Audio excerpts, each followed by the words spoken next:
కి స్వాగతం. ముందుగా ముఖ్యాంశాలు. గూడూరులో జరిగిన జాబ్ మేళాకు విశేష స్పందన. నియోజకవర్గ స్థాయిలో నిర్వహిస్తున్న జాబ్ మేళాలను యువతీ యువకులు సద్వినియోగం చేసుకోవాలి. పిలుపునిచ్చిన తిరుపతి జిల్లా కలెక్టర్ వెంకటేశ్వర్. ఈ రోజు గురువారంతో శ్రీవారిమెట్టు వ్యాపారుల నిరసనకు సంవత్సరం అవటంతో టీటీడీ పరిపాలనా భవనం ముందు వినూత్న నిరసన కార్యక్రమం నిర్వహించిన శ్రీవారిమెట్టు చిరు వ్యాపారస్తుల సంఘం సభ్యులు. ఈ నెల 23వ తారీఖున ఒంగోలులో జరిగే ర్యాలీ మరియు బహిరంగ సభ జయప్రదం చేయండి. పార్టీ శ్రేణులకు పిలుపునిచ్చిన సిపిఐ పార్టీ నగిరి నియోజకవర్గ కార్యదర్శి గోదండయ్య, పట్టణ కార్యదర్శి వేలన్. వార్తల్లోని వివరాలు. ప్రభుత్వం నిరుద్యోగ యువతకు ఉపాధి కల్పించడంపై ప్రత్యేక శ్రద్ధ పెట్టిందని, ప్రతి నియోజకవర్గ స్థాయిలో నిర్వహిస్తున్న జాబ్ మేళాలను యువత సద్వినియోగం చేసుకోవాలని తిరుపతి జిల్లా కలెక్టర్ వెంకటేశ్వర్ తెలిపారు. గూడూరు నియోజకవర్గంలోని దువ్వూరు రమణమ్మ మహిళా కళాశాల నందు జరిగిన మెగా జాబ్ మేళా కార్యక్రమంలో ముఖ్య అతిథులుగా తిరుపతి జిల్లా కలెక్టర్ వెంకటేశ్వర్, గూడూరు నియోజకవర్గ శాసనసభ్యులు సునీల్ కుమార్ మరియు sub collector Raghavendra Meena Gudur job మేళాని జ్యోతి ప్రజ్వలనతో ప్రారంభించారు. ఈ సందర్భంగా జిల్లా కలెక్టర్ మాట్లాడుతూ, ప్రభుత్వం నిరుద్యోగ యువతకు ఉపాధి కల్పించడంపై ప్రత్యేక శ్రద్ధ పెట్టిందని, అందులో భాగంగానే ప్రతి నియోజకవర్గంలో 3 నెలలకు ఒకసారి జాబ్ మేళా కార్యక్రమాన్ని ఏర్పాటు చేయడం జరిగిందని తెలిపారు. రాష్ట్ర వ్యాప్తంగా 20 లక్షల ఉద్యోగ అవకాశాలు కల్పిస్తామని ముఖ్యమంత్రి తెలిపారని, అందులో భాగంగా మన జిల్లాకు సంబంధించి రానున్న 5 సంవత్సరాల్లో 2 లక్షల ఉద్యోగ అవకాశాలు ఇప్పించే విధంగా చర్యలు తీసుకుంటున్నామని, ఇప్పటి వరకు తిరుపతి జిల్లాలో సుమారుగా 16,000 ఉద్యోగ అవకాశాలు కల్పించడం జరిగిందని తెలిపారు. అనంతరం ఎమ్మెల్యే మాట్లాడుతూ, ప్రభుత్వం తమ అధికారంలోకి రాగానే రాష్ట్రంలోని నిరుద్యోగ యువతీ యువకులకు ప్రభుత్వ ప్రైవేటు పరంగా 20 లక్షల ఉద్యోగ అవకాశాలు కల్పిస్తామని ముఖ్యమంత్రి నారా చంద్రబాబు నాయుడు, మంత్రి నారా లోకేష్ తెలిపారని, అందులో భాగంగా నిరుద్యోగ యువతీ యువకులకు ఉద్యోగ కల్పనలో భాగంగా ప్రతి నియోజకవర్గంలో ప్రతి 3 నెలలకోసారి జాబ్ మేళాను నిర్వహించి వివిధ కంపెనీలలో ఉద్యోగాలను కల్పించడం జరుగుతోందన్నారు. ఈ జాబ్ మేళాకి 16 బహుళ జాతీయ కంపెనీలు జాబ్ మేళాకు హాజరవ్వగా 414 మంది హాజరవ్వగా 278 మంది వివిధ కంపెనీలకు సెలెక్ట్ అవ్వడం జరిగింది మరియు 44 మంది షార్ట్ లిస్ట్ అవ్వడం జరిగింది. అందరికీ నమస్కారం. ఈరోజు తిరుపతి జిల్లా గూడూరు నియోజకవర్గంలోని గూడూరులో మనకి దువ్వూరు రవణమ్మ ఉమెన్స్ కాలేజ్లో ఈరోజు డిస్ట్రిక్ట్ స్కిల్ డెవలప్మెంట్ వాళ్ళ తరఫున జాబ్ మేళా నిర్వహించడం జరిగింది. ఈ జాబ్ మేళా మనము గౌరవ గూడూరు శాసనసభ్యులు శ్రీ సునీల్ కుమార్ గారి ఆధ్వర్యంలో నిర్వహించుకోవడం జరిగింది. మనందరికీ తెలిసిందే, ప్రభుత్వం యువతకి పెద్ద ఎత్తున ఉపాధి అవకాశాలు కల్పించమని ఒక ప్రత్యేక కార్యాచరణ ఏర్పాటు చేసుకుంది. దాంట్లో భాగంగానే రాష్ట్ర వ్యాప్తంగా కూడా ఈ 5 సంవత్సరాల్లో 20 లక్షల ఉద్యోగ అవకాశాలు కల్పించే విధంగా చర్యలు తీసుకోమని జిల్లా యంత్రాంగానికి కూడా గౌరవ ముఖ్యమంత్రి గారు ఆదేశాలు ఇచ్చున్నారు. దాంట్లో భాగంగానే మనం ప్రతి 3 నెలలకు ఒకసారి జిల్లాలో ఉన్నటువంటి అన్ని నియోజకవర్గాల పరిధిలో మనం ఈ జాబ్ మేళాస్ నిర్వహించుకోవడం జరుగుతుంది. ముఖ్యంగా తిరుపతి జిల్లాలో మనకి ఎంతో అనువైనటువంటి ఇండస్ట్రియల్ అట్మాస్ఫియర్ ఉంది కాబట్టి, ఎన్నో ఇండస్ట్రీస్ ఇక్కడ ఏర్పాటు అయి ఉన్నాయి కాబట్టి, మరీ ముఖ్యంగా కొత్తవి కూడా చాలా రాబోతున్నాయి. ఇప్పుడు మనం చూసుకున్నట్టుంటే శ్రీ సిటీ సుమారుగా 10,000 ఎకరాల్లో ఉంది. అదేవిధంగా ఇక్కడ గూడూరులో Krishnapatnam industrial smart city Kris city కూడా సుమారుగా 10-11,000 ఎకరాల్లో రాబోతుంది. ఆల్రెడీ గౌరవ ప్రధానమంత్రి కూడా జనవరి మాసంలో పనులన్నిటి కూడా శంకుస్థాపన చేశారు ట్రంక్ ఇన్ఫ్రాస్ట్రక్చర్కి. నాయుడుపేట ఇండస్ట్రియల్ పార్క్ ఉంది, మాంబట్టు ఇండస్ట్రియల్ పార్క్ ఉంది, ఎలక్ట్రానిక్ మ్యానుఫ్యాక్చరింగ్ క్లస్టర్ ఉంది. ఇట్లా చూసుకున్నట్టయితే మనకి జిల్లాలో ఇండస్ట్రీస్కి, అదేవిధంగా అన్ని కంపెనీస్ కూడా ఎంతో అనువైనటువంటి వాతావరణం ఉంది. దీన్ని ఇక్కడ ఉన్నటువంటి యువతకి టైఅప్ చేసే విధంగా ఒకటి స్కిల్ డెవలప్మెంటు, ఇండస్ట్రీకి డిమాండ్ కావాల్సినటువంటి ఉద్యోగాలు ఏంటి, వాళ్ళకు కావాల్సినటువంటి దీన్ని బట్టి మనం పిల్లలకు కూడా అలాంటి కోర్సెస్ని మనం స్కిల్ డెవలప్మెంట్ ద్వారా చేస్తూ వాళ్ళని ప్లేస్మెంట్స్ ఇప్పించడం అనేది మనం దీనిగా చేస్తున్నాము. దాంట్లో భాగంగానే ఈరోజు గూడూరులో కూడా సుమారుగా 750 మంది పిల్లలు అగైన్స్ 600 వేకెన్సీస్కి వచ్చున్నారు. వాళ్ళందరినీ కూడా ప్లేస్మెంట్స్ ఈరోజు మనం చేసుకోవడం జరుగుతుంది. ఇది గౌరవ ఎమ్మెల్యే గారు పర్సనల్ ఇంట్రెస్ట్తో ప్రతి 3 నెలలకు ఒకసారి, అది కాకుండా ప్రతి నెలకు కూడా మళ్ళీ సపరేట్ జాబ్ మేళా మనకి గూడూరు నియోజకవర్గంలో ఇది ఏర్పాటు చేసుకోవడం జరుగుతుంది. Thank you. ఈ రోజు గురువారంతో శ్రీవారిమెట్టు వ్యాపారస్తుల నిరసన సంవత్సరం అవటంతో శ్రీవారిమెట్టు చిన్న వ్యాపారుల సంఘం ఆధ్వర్యంలో టీటీడీ పరిపాలన భవనం ముందు వినూత్న నిరసన కార్యక్రమం నిర్వహించారు. శ్రీవారిమెట్టు చిన్న వ్యాపారులకు మెట్టు మార్గంలో వ్యాపారం చేసుకోవడానికి అనుమతి ఇవ్వాలని శ్రీవారిమెట్టు చిన్న వ్యాపారుల సంఘం గౌరవ అధ్యక్షులు మరియు సిఐటియు జిల్లా ప్రధాన కార్యదర్శి కందరపు మురళి విజ్ఞప్తి చేశారు. వ్యాపారులు 25 సంవత్సరాలుగా చిన్న చిన్న వ్యాపారాలు చేసుకుంటున్నారు.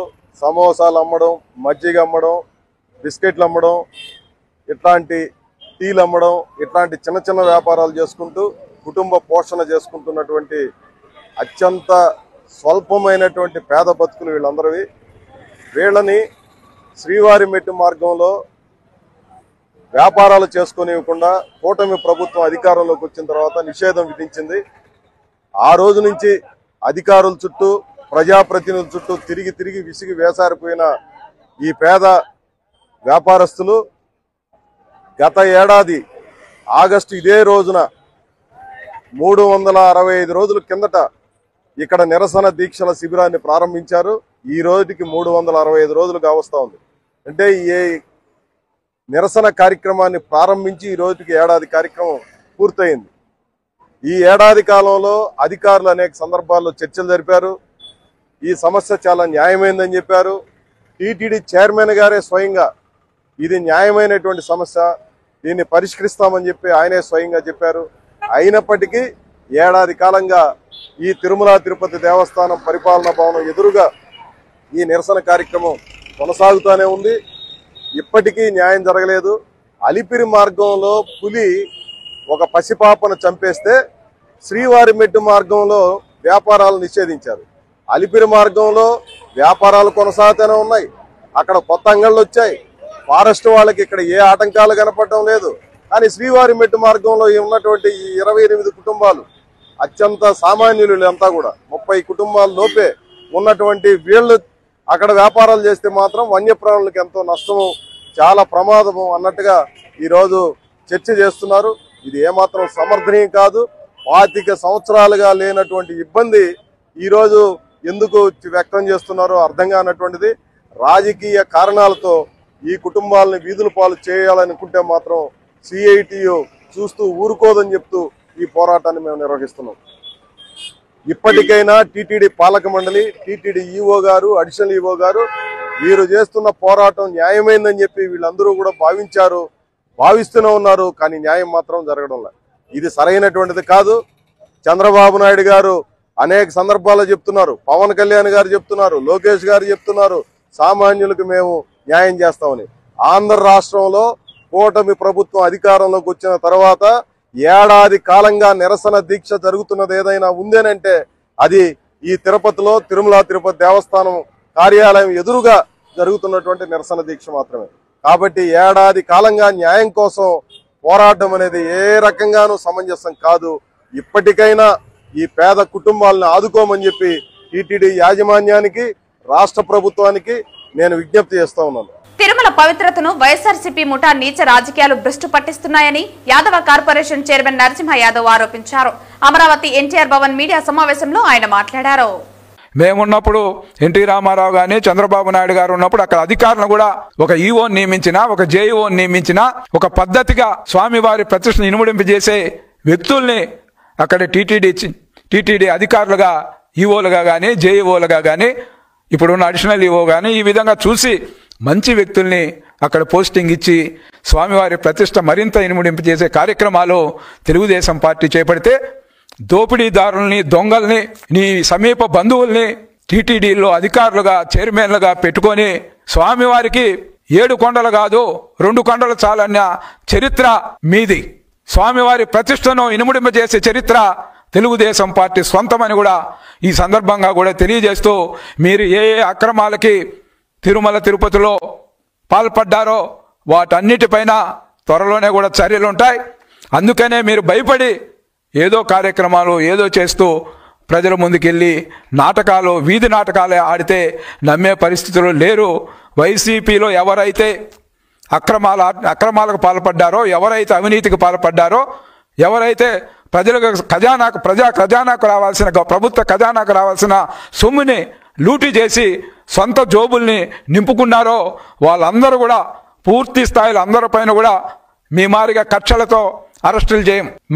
మీ విధంగా రాజకీయ కక్షలతో పెద్ద పెద్ద భవనాల్ని కూల్చే పని మేము చేయం. నిర్మాణానికి మా నాయకుడు ఇప్పుడు ఈరోజు క్యాబినెట్లో కూడా తీసుకున్న నిర్ణయాలు చూస్తే ఈ రాష్ట్ర యువతకు ఉద్యోగ అవకాశాలు కానీ ఈ రాష్ట్ర భవిష్యత్తుకు ఏ విధంగా అమరావతి నిర్మాణం పూర్తి చేసుకోవాలి, ఏ విధంగా ఈ రాష్ట్రంలో ఇచ్చిన హామీలన్నీ కూడా మొన్ననే మనం చూసాం. మహిళలకు ఏదైతే హామీ ఇచ్చామో ఫ్రీగా ఉచితంగా కూడా బస్సు ప్రయాణాన్ని మొన్న కల్పిస్తే ఈ రాష్ట్రంలో ఉన్న మహిళలందరూ కూడా తెలుగుదేశం పార్టీ చంద్రబాబు నాయుడికి నీరాజనాలు పలుకుతూ ఉన్నారనేది వాస్తవమని కూడా మీడియాల ద్వారా పత్రికల ద్వారా ఈరోజు ప్రజలందరూ చూస్తూ ఉన్నారనే విషయాన్ని, ఏదైతే ఎన్నికల ముందు ఇచ్చిన హామీల్ని ఇటు ఎన్డీఏ కూటమిగా ఇటు ప్రధానమంత్రిని ఒప్పించి మెప్పించి ఈ రాష్ట్ర ఆర్థిక మూలాల్ని దెబ్బతీసిన జగన్మోహన్ రెడ్డి ఈరోజు ఏ విధంగా ఎక్కడికి వెళ్ళినా మనుషుల ప్రాణాలతో చెలగాటమాడతారు. మనుషుల్ని ఏ విధంగా వాళ్ళ కార్యకర్తను కూడా చంపుకునే కార్యక్రమం తప్ప ఈ రాష్ట్రం కోసం ఉపయోగపడే ఒక మంచి సలహాలు సూచనలు ఇచ్చి ఈ రాష్ట్రాన్ని అభివృద్ధి వైపు నడపాలనే కనీస జ్ఞానం లేకుండా వాళ్ళ యొక్క మాజీ ఎమ్మెల్యేల దగ్గర నుంచి మాజీ ముఖ్యమంత్రి వరకు కూడా ఈ విధంగా రాష్ట్రంలో జరుగుతున్న పరిపాలన చూసి ఓర్వలేక ఈరోజు ఇలాంటి కార్యక్రమాలకు పాల్పడుతున్న ప్రజలకు రాబోయే స్థానిక సంస్థల ఎన్నికలలో గుణపాఠం చెప్తారు. మన పులివెందుల్లో జరిగిన ఎన్నికలే దానికి నిదర్శనమని కూడా ఈ సందర్భంగా కూడా తెలియజేస్తూ, అటు పెద్దిరెడ్డి కానీ సొంత జిల్లాలో ఏదైతే పెద్దిరెడ్డి మాట్లాడుతున్న తీరు, కరుణాకర్ రెడ్డి మాట్లాడుతున్న తీరు, ఇతర నాయకులు ఈ సొంత పవిత్ర పుణ్యక్షేత్రాలు నెల కొలువైన ఉమ్మడి చిత్తూరు జిల్లాని ఈరోజు ఈ విధంగా అరాచక దోపిడీదారుల దొంగల ప్రభుత్వం గతంలో నడిచినందుకు ఉమ్మడి చిత్తూరు జిల్లా ప్రజలందరూ కూడా ఈరోజు తల దించుకుంటా ఉన్నారు మిమ్మల్ని చూసని కూడా ఈ సందర్భంగా కూడా తెలియజేస్తూ సెలవు తీసుకుంటాం. చిత్తూరులోని ఎస్పీ సావిత్రమ్మ మహిళా ప్రభుత్వ డిగ్రీ కళాశాలలో కొత్త బీసీ హాస్టల్ భవన నిర్మాణ భూమి పూజ కార్యక్రమంలో చిత్తూరు జిల్లా collector Sumit Kumar, Puthalapattu MLA Muralimohan, CHUDA chairman Katari Hemalatha, ప్రజాప్రతినిధులు, అధికారులు పెద్ద సంఖ్యలో విద్యార్థులు పాల్గొన్నారు. ముఖ్యంగా ఈ సంవత్సరం చూస్తే డిగ్రీ కాలేజ్ లో అడ్మిషన్స్ ఎక్కువగా అయినాయి. ఆల్మోస్ట్ 200 పైన అడ్మిషన్స్ జంప్ అయినాయి. ఇది ఒక ఎగ్జాంపుల్. ఈ డిగ్రీ కాలేజ్ లో పబ్లిక్ ప్లస్ స్టూడెంట్స్ ఒక నమ్మకం ఉంది. కానీ సైమల్టేనియస్ గా మనము కూడా బేసిక్లీ ఫెసిలిటీస్ క్రియేట్ చేయాలి కూడా ఒక ఇండికేషన్. సో ఖచ్చితంగా ప్రిన్సిపల్ గారి ద్వారా as well as entire team ద్వారా ఎప్పుడెప్పుడు ఫాలోఅప్ చేయడం జరుగుతుంది. మనం స్టూడెంట్స్ కోసం ఏమేమి ఫెసిలిటీస్ క్రియేట్ చేయాలి అదే ముందుకు వెళ్తాము. అండ్ స్టూడెంట్స్ కూడా ఒక రిక్వెస్ట్, రిసోర్సెస్ తక్కువ ఉంటే కూడా అది కన్స్టెంట్ కాదు. మీరు ఎప్పుడెప్పుడు ఒక ఆలోచన చేస్తుంటారు, ప్రైవేట్ కాలేజ్లో అది ఉంటుంది, గవర్నమెంట్ కాలేజ్లో ఇది ఉంటుంది, అది కంపారిజన్ నా పాయింట్ కాదు. ముఖ్యంగా మీరు మీ ఫ్రీ టైంలో ఏం చేస్తారు, మీరు మీ రిసోర్సెస్ మీ టైం మీరు ఎట్లా యూజ్ చేస్తారు, అదే బేసిక్లీ మీ సక్సెస్ డిసైడ్ చేస్తుంది. సో చాలా ఎగ్జాంపుల్స్ ఉన్నాయి. ఎక్కడెక్కడ రిసోర్సెస్ తక్కువ ఉన్నాయి ఆ ఫ్యామిలీస్ నుంచి స్టూడెంట్స్ ముందుకు వెళ్ళి ఒక పై స్థానంకి వెళ్ళారు. సో మీరు కూడా బేసిక్లీ ప్రతిరోజు ఇది ఒక ఆలోచన చేయాలి. మీరు మీ పాస్ గురించి ఆలోచన చేయాలి. బికాజ్ మీరు ఈ స్థాయికి వచ్చారు, ఖచ్చితంగా మీరు మీ పేరెంట్స్ యాజ్ వెల్ యాజ్ మీ కృషి ద్వారా మీరు ఎక్కడికి వచ్చారు. సో ఇప్పుడు ఇంపార్టెంట్, ఇప్పుడు ఫ్యూచర్ ఈజ్ ఇంపార్టెంట్. బికాజ్ మీకు కాంపిటీషన్ నాట్ ఓన్లీ ఆంధ్రప్రదేశ్ పిల్లలతో ఉంటుంది, తెలంగాణ, తమిళనాడు, కర్ణాటక రాష్ట్రంతో బేసిక్లీ మీకు కాంపిటీషన్ ఉంటుంది. సో మీరు బేసిక్లీ ఎప్పుడు సక్సెస్ అవ్వగలుగుతారు మీరు ప్రయత్నం చేస్తే. సో ఇది ఒక్కటి రిక్వెస్ట్. మీకు చదువు విలువ తెలిసిన వాళ్ళం, అందులో కూడా ఎస్సీ ఎస్టీ బీసీల పిల్లలు ఉన్నత చదువులు చదవాలంటే ఎన్ని ఇబ్బందులు ఉంటాయో నేరుగా తెలిసిన వాడిని కాబట్టి దీన్ని ఎలా పరిష్కరించాలని చర్చ జరుగుతున్నప్పుడు నేను కూడా అందులో భాగస్వామిగా ఉండడం భగవంతుడు నాకు ఇచ్చినటువంటి అదృష్టంగా నేను భావిస్తాను. ఈ సమయంలో ఇది నిజంగా ఈ సంకల్పం గొప్పది కాబట్టి కలెక్టర్ గారు వెంటనే ఆమోదించడం, వెంకటేశ్వర చౌదరి గారు, తేజమూర్తి గారు దీన్ని నిర్మించడానికి మా శక్తి వంచన లేకుండా మా శక్తి మేరకు మేము ముందుకు వస్తామని రావడంతో మిగిలినవన్నీ కూడా కలెక్టర్ గారు పూర్తి చేసి ఈరోజు ఈ భవనానికి శంకుస్థాపన చేస్తున్నాం. ఈరోజు ఇంత మంచి కార్యక్రమం జరుగుతుందంటే మీ అందరూ కూడా పిల్లలందరూ చాలా అదృష్టవంతులు. ముఖ్యంగా మన చౌదరి సార్ గురించి నేను కొత్తగా చెప్పాల్సిన పని లేదు. ఈ స్థలం ఇవ్వడమే కాకుండా ఇప్పటికి కూడా ఇంకా ఆయన వంతు సహాయం అందిస్తూ అందరినీ కూడా తమ సొంత పిల్లలుగా భావిస్తూ ఇంత ముందుకు వచ్చి రావడం, అలాగే మన విజయం కళాశాల వాళ్ళు సార్ గారికి మేడం గారికి, అలాగే ముఖ్యంగా కూడా ఇవి ఎంతమంది ఉన్నా దాన్ని ముందుండి నడిపించే మన కలెక్టర్ సార్ గారికి అందరికీ కూడా ధన్యవాదాలు తెలియజేస్తున్నాను. ఇలాంటి మంచి కార్యక్రమాల్లో అందరూ భాగస్వాములు అయితే బాగుంటుందని కోరుకుంటూ, పిల్లలందరూ కూడా ఇంత మంచి అవకాశాలు మీకు వస్తున్నాయి కాబట్టి చదువుని ఎప్పుడు కూడా మీ లైఫ్ మార్చేది చదువు ఒక్కటే. కాబట్టి సావిత్రమ్మ కాలేజ్ పేరు నిలబెట్టడంలో కూడా మీరందరూ కూడా ఫస్ట్ ఉండాలని కూడా కోరుకుంటూ ఈ అవకాశం ఇచ్చిన పెద్దలందరికీ ధన్యవాదాలు తెలియజేస్తాను. వాకాడు మండలంలోని స్వర్ణముఖి బ్యారేజ్ను Gudur sub collector Raghavendra Meena, irrigation SE Radhakrishna, ఈ బాబుతో కలిసి తిరుపతి జిల్లా కలెక్టర్ వెంకటేశ్వర్ సందర్శించారు. ఈ సందర్భంగా జిల్లా కలెక్టర్ మాట్లాడుతూ తిరుపతి జిల్లాలోని గూడూరు నియోజకవర్గంలో గల స్వర్ణముఖి నది మీద ఉన్నటువంటి స్వర్ణముఖి డైవర్షన్ బ్యారేజ్ ను ఎస్సీ మరియు బ్యారేజ్ డిఈలు గూడూరు సబ్ కలెక్టర్ తో కలిసి సందర్శించడం జరిగింది. ఈ బ్యారేజ్ ను 2005లో నిర్మించడం జరిగిందని, సుమారు 20 సంవత్సరాల నుండి తీర ప్రాంతానికి దగ్గరగా ఉన్నందున చాలా వరకు రోజువారీ నిర్వహణ లోపించడంతో గత కొన్ని సంవత్సరాలుగా వరద ముప్పు నిర్వహణ లేకపోవటం వల్ల, అదేవిధంగా ఇక్కడున్న వాతావరణ పరిస్థితుల వల్ల చాలా వరకు బ్యారేజీలో ఉన్నటువంటి ఇనుప పరికరాలు అన్ని కూడా తుప్పు పట్టడం వల్ల, రెగ్యులర్ ఆయిల్ గ్రీజింగ్ చేయకపోవటం వల్ల చాలా ఇబ్బందులు అయితే ఉన్నాయని అన్నారు. దీని కింద ఆయకట్ట సుమారుగా కోట, వాకాడు మండలాలలో ఉన్నాయని, వాకాడు మండలంలో 9,500 ఎకరాలు, కోట మండలంలో 300 ఎకరాలు, మొత్తం 10,000 ఎకరాలు దీని కింద ఆయకట్టు ఉందని తెలిపారు. 10 క్యాస్కేడింగ్ చెరువుల ద్వారా ఈ ఆయకట్టుకు నీటిని సప్లై చేస్తున్నామని, అదేవిధంగా గత కొన్ని సంవత్సరాలుగా తెలుగంగ నీరు కూడా బ్యారేజ్లోనికి వదిలి ఖరీఫ్ పంటకు కూడా వచ్చేలా చేస్తూ, తద్వారా ఈ ఆయకట్ట కింద ఉన్న రైతులందరికీ సారవంతమైన నేలలు ఉన్నందున కూడా 2 పంటలు ఖరీఫ్, రబీలు వచ్చే విధంగా చర్యలు తీసుకొస్తున్నామన్నారు. ఈ బ్యారేజ్ మరమ్మతులకు 3 కోట్లు అవసరమని అన్నారు. సంవత్సరానికి 10 నుంచి 12 లక్షల నిర్వహణకు ఖర్చు అవుతుందని, దీని జిల్లా స్థాయిలో ఏర్పాటు చేసుకోవడం జరుగుతుందని తెలిపారు. మరమ్మతులకు అవసరమైన 3 కోట్లను ప్రభుత్వానికి నివేదిక ఇచ్చామని, వచ్చే సంవత్సరంలోపు పనులు పూర్తయ్యేలా చర్యలు తీసుకుంటామన్నారు. ఆయకట్టు కింద 10,000 ఎకరాలు ఉందని కనుక రైతులు ఆందోళన చెందకుండా ఆయకట్టును పరిరక్షించడానికి తగు చర్యలు తీసుకుంటామన్నారు. ఇరిగేషన్ ఎస్సీ రైతులు ఫ్లడ్ బ్యాంక్ కూడా చాలా వరకు కోతలకు గురైందని తమ దృష్టికి తీసుకొచ్చారని ప్రభుత్వానికి నివేదించామని అన్నారు. ఈరోజు తిరుపతి జిల్లా మనము గూడూరు నియోజకవర్గంలో ఉన్నటువంటి స్వర్ణముఖి నది మీద ఉన్నటువంటి స్వర్ణముఖి డైవర్షన్ బ్యారేజ్ సందర్శించడం జరిగింది. ఎస్సీ గారితో పాటు అదేవిధంగా ఈ బ్యారేజీ డిఈలతో అదేవిధంగా సబ్ కలెక్టర్ గారితో పాటు విజిట్ చేయడం జరిగింది. మనకు ఈ బ్యారేజ్ 2005లో నిర్మించడం జరిగింది. సుమారుగా 20 సంవత్సరాల నుండి ఇది కోస్ట్కి బాగా దగ్గరగా ఉండడంతో మనకి చాలా వరకు రెగ్యులర్ మెయింటెనెన్స్ కూడా లోపించడంతో గత కొన్ని సంవత్సరాలుగా లస్కర్లు లేకుండా, అదేవిధంగా regular day to day maintenance, flood season maintenance లేకపోవడం వల్ల, అదేవిధంగా ఇక్కడ ఉన్నటువంటి ప్రత్యేక వాతావరణ పరిస్థితుల వల్ల చాలా వరకు బ్యారేజ్లో ఉన్నటువంటి ఐరన్ కాంపోనెంట్స్ అంతా రస్ట్ పట్టడం వల్ల and regular oil and greasing చేయకపోవడం వల్ల చాలా ఇబ్బందులు అయితే ఉన్నాయి. సో దీని కింద సుమారుగా ఆయకట్టు కోట, వాకాడు మండలాల్లో, ముఖ్యంగా వాకాడు మండలంలో ఒక 9,500 ఎకరాలు, కోట మండలంలో ఒక 300 ఎకరాలు, దగ్గర దగ్గర 10,000 ఎకరాలు దీని కింద ఆయకట్టు ఉంది. సుమారుగా 10 క్యాస్కేడింగ్ చెరువులు ద్వారా ఈ ఆయకట్టు మనం సప్లై చేస్తాం.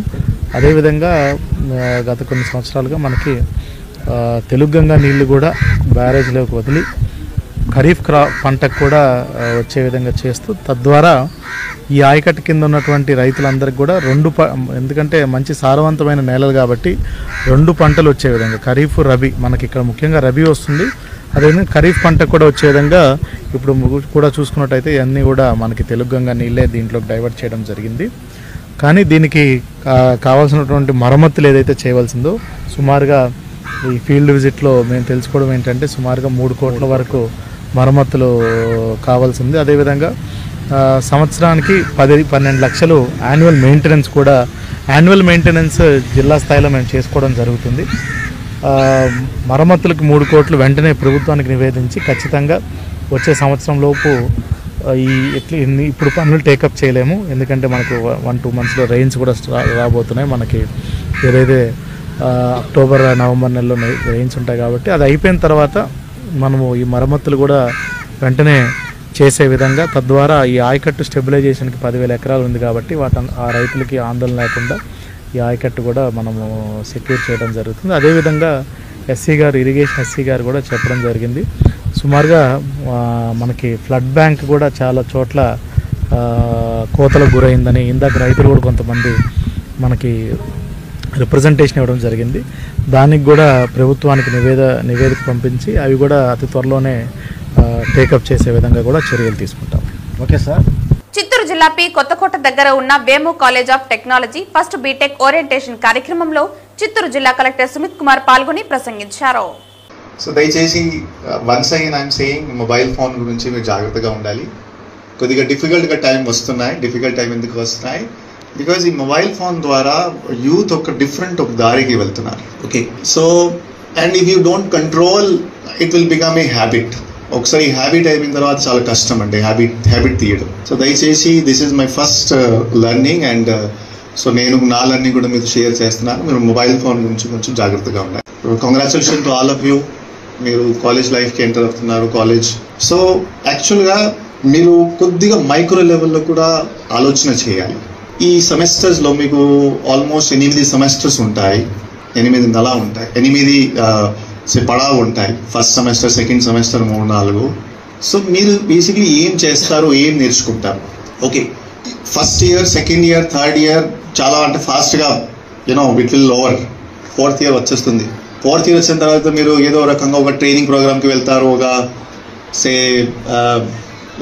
Some colleges you will join, some company will join. తర్వాత జాబ్ టైంకి వచ్చిన తర్వాత మీకు కొన్ని డిఫికల్టీస్ వస్తాయి. ఫస్ట్ డిఫికల్టీ అంటే ఇంగ్లీష్లో కమ్యూనికేషన్. అంటే సపోజ్ ఫస్ట్ మలైన్ మాట్లాడితే కొంచెం అక్కడ మీకు డిఫికల్టీ వస్తుంది. సెకండ్ అంటే మీ కాంపిటీషన్ ఎక్కువ ఉంటుంది.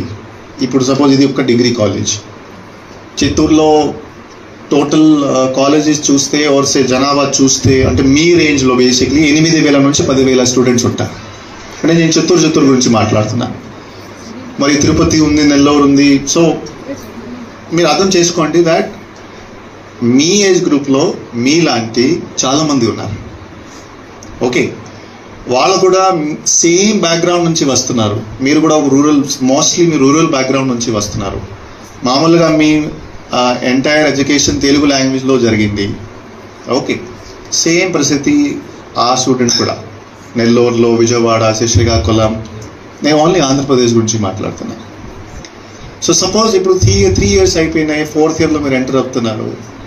కానీ ఏమైనా స్కిల్స్ ఉన్నాయా? ఏమైనా హార్డ్ వర్క్ చేయడానికి కెపాసిటీ మీకు వచ్చిందా లేదా? హార్డ్ వర్క్ అంటే సపోజ్ నేను మీకు చెప్తే, సపోజ్ నేను మీకు ఒక సింపుల్ ఒక అసైన్మెంట్ ఇస్తే మీరు ఒక రోజు 4 గంటలు కూర్చొని వితౌట్ డిస్టర్బెన్స్ చదవగలుగుతారు. సపోజ్ మీకు కెపాసిటీ డెవలప్ అయిందా? మీకు ఇంగ్లీష్ కమ్యూనికేషన్లో ఏమైనా కెపాసిటీ డెవలప్ అయిందా? మీరు ఇంగ్లీష్ నేర్చుకోవడానికి కోసం ఏమైనా ప్రయత్నం చేశారా? అంటే అదనంగా ఎఫర్ట్స్. ఎగ్జామ్స్ మీరు రాసేస్తారు, 1 నెల 2 నెలలు మీరు చివరిలో స్టడీ చేసేసి మీరు పాస్ అయిపోతారు. ఎగ్జామ్స్ పాస్ చేయడానికి మీకు పెద్దగా కష్టం ఉండదు. కెపాసిటీ కొద్దిగా అంటే ఎస్ నేను చేయాలి. So coming to the conclusion, మీరు కొద్దిగా స్ట్రగుల్ చేయాలి. ఓకే, 16, 17 వయసు ఇప్పుడు మీరు అయిపోయింది. ఇప్పుడు స్టూడెంట్ లైఫ్ అయిపోయింది. సో మీరు కొద్దిగా స్ట్రగుల్ చేయాలి. చిట్టుమూరు మండలంలోని తెలుగంగ 7వ బ్రాంచ్ కాలువకు సంబంధించిన మేజర్ కాలువను తిరుపతి జిల్లా కలెక్టర్ వెంకటేశ్వర్ పరిశీలించారు. చిట్టుమూరు మండలంలోని తెలుగంగ 7వ బ్రాంచ్ కాలువకు సంబంధించిన మేజర్ కాలువలను జిల్లా collector, Gudur sub collector Raghavendra Meena, irrigation SE రాధాకృష్ణతో కలిసి పరిశీలించడం జరిగింది. ఈ కెనాల్ కింద ఆయకట్టు 5,500 ఎకరాలు ఉందని, ఈ కెనాల్ కు సంబంధించిన భూసేకరణకు సంబంధించిన సమస్యను పరిష్కరించాలని తెలిపారు.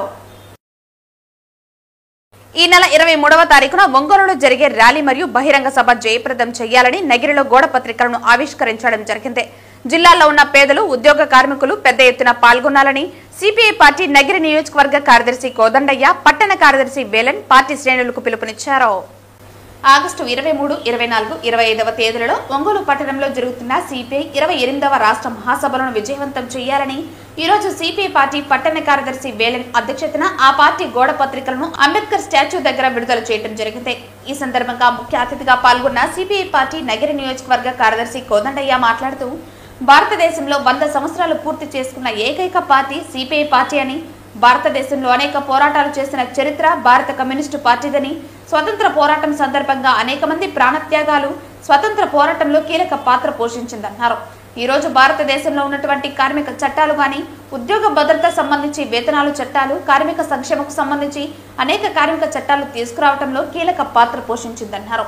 అదేవిధంగా బ్యాంకులు జాతీయం చేయటంలో గాని, గ్రామీణ ఉపాధి హామీ పథకం, బిల్డింగ్ వర్కర్స్ సంచారం సంక్షేమ బోర్డు ఏర్పాటు చేయటం వల్ల గాని, దేశవ్యాప్తంగా దున్నేవాడిదే భూమిని పిలుపుతో ఎస్సీ, ఎస్టీ, బీసీల పేదలకు లక్షలాది ఎకరాలు పంచిన చరిత్ర కలిగిన పార్టీ సిపిఐ అన్నారు. వ్యవసాయ రంగానికి నీటి సమస్య పరిష్కరించడం కోసం ప్రాజెక్టులు నిర్మించారని, అనేక పోరాటాలు చేసి విజయం సాధించిందన్నారు. ఈ సందర్భంగా ఒంగోలులో జరిగే రాష్ట్ర మహాసభలను ప్రజలు అందరూ కార్మిక ఉద్యోగస్తులు పెద్ద ఎత్తున పాల్గొని జయప్రదం చేయాలని పిలుపునిచ్చారు. రేపు 23వ తారీఖున జరిగే ఒంగోలులో పార్టీ శ్రేణులు, ప్రజా సంఘాలు, అభిమానులు పాల్గొని వేలాది మందితో ప్రదర్శన నిర్వహించబడుతుందని, అనంతరం గొప్ప బహిరంగ సభ జరుగుతుందని, ఈ బహిరంగ సభలో సిపిఐ ప్రధాన కార్యదర్శి కామ్రేడ్ రాజా, సిపిఐ జాతీయ కార్యదర్శి కామ్రేడ్ నారాయణ, సిపిఐ రాష్ట్ర కార్యదర్శి రామకృష్ణ తదితరులు పాల్గొంటారని తెలిపారు. ఈరోజు భారతదేశంలో 100 సంవత్సరం ఈరోజు పూర్తి చేసుకున్నటువంటి ఏకైక పార్టీ భారత కమ్యూనిస్ట్ పార్టీ సిపిఐ. ఈ 100 సంవత్సరాల్లో అనేక పోరాటాలు చేయడం జరిగింది. అనేక కార్మిక చట్టాలను తీసుకుని రావడంలో స్వాతంత్ర ఉద్యమానికి బ్రిటిష్ వాళ్ళకి వ్యతిరేకంగా పోరాటం చేసిన చరిత్ర కలిగిన పార్టీ ఏదైనా ఉన్నటువంటి కమ్యూనిస్ట్ పార్టీ. ఈరోజు ఆంధ్రప్రదేశ్లో కానీ తెలంగాణలో నవాబులకు వ్యతిరేకంగా, నిజాం నవాబులకు వ్యతిరేకంగా పోరాటం చేసి లక్షలాది భూములను పంచినటువంటి ఘనత ఈరోజు కమ్యూనిస్ట్ పార్టీ. ఈరోజు రజాకారులకు వ్యతిరేకంగా, హైదరాబాద్ సంస్థానానికి వ్యతిరేకంగా పోరాటం చేసి ఈరోజు ప్రపంచ చరిత్రలోనే తెలంగాణ ఉద్యమానికి ఒక గుర్తింపు తీసుకొచ్చినటువంటి పార్టీ ఏదైనా ఉందంటే అది ఒక భారత కమ్యూనిస్ట్ పార్టీ.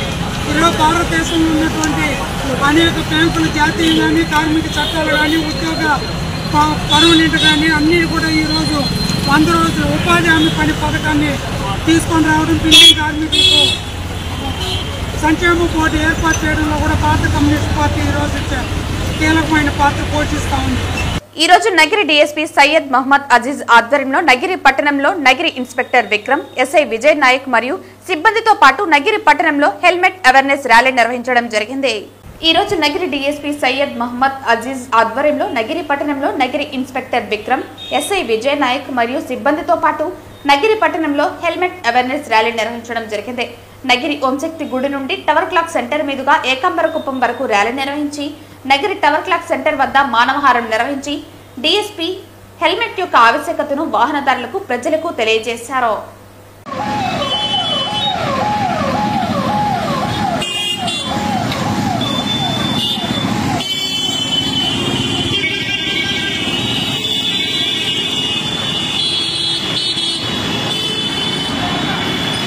వార్తలు ముగించే ముందు ముఖ్యాంశాలు మరోసారి. గూడూరులో జరిగిన జాబ్ మేళాకు విశేష స్పందన. నియోజకవర్గ స్థాయిలో నిర్వహిస్తున్న జాబ్ మేళాలను యువతీ యువకులు సద్వినియోగం చేసుకోవాలి. పిలుపునిచ్చిన తిరుపతి జిల్లా కలెక్టర్ వెంకటేశ్వర్. ఈ రోజు గురువారంతో శ్రీవారిమెట్టు వ్యాపారుల నిరసనకు సంవత్సరం అవటంతో టీటీడీ పరిపాలనా భవనం ముందు వినూత్న నిరసన కార్యక్రమం నిర్వహించిన శ్రీవారిమెట్టు చిరు వ్యాపారస్తుల సంఘం సభ్యులు. ఈ నెల 23వ తారీఖున ఒంగోలులో జరిగే ర్యాలీ మరియు బహిరంగ సభ జయప్రదం చేయండి. పార్టీ శ్రేణులకు పిలుపునిచ్చిన సిపిఐ పార్టీ నగిరి నియోజకవర్గ కార్యదర్శి కోదండయ్య, పట్టణ కార్యదర్శి వేలన్. ఈ వార్తలు ఇంతటితో సమాప్తం. తిరిగి వార్తల్లో మళ్ళీ కలుద్దాం. అంతవరకు సెలవు. నమస్కారం.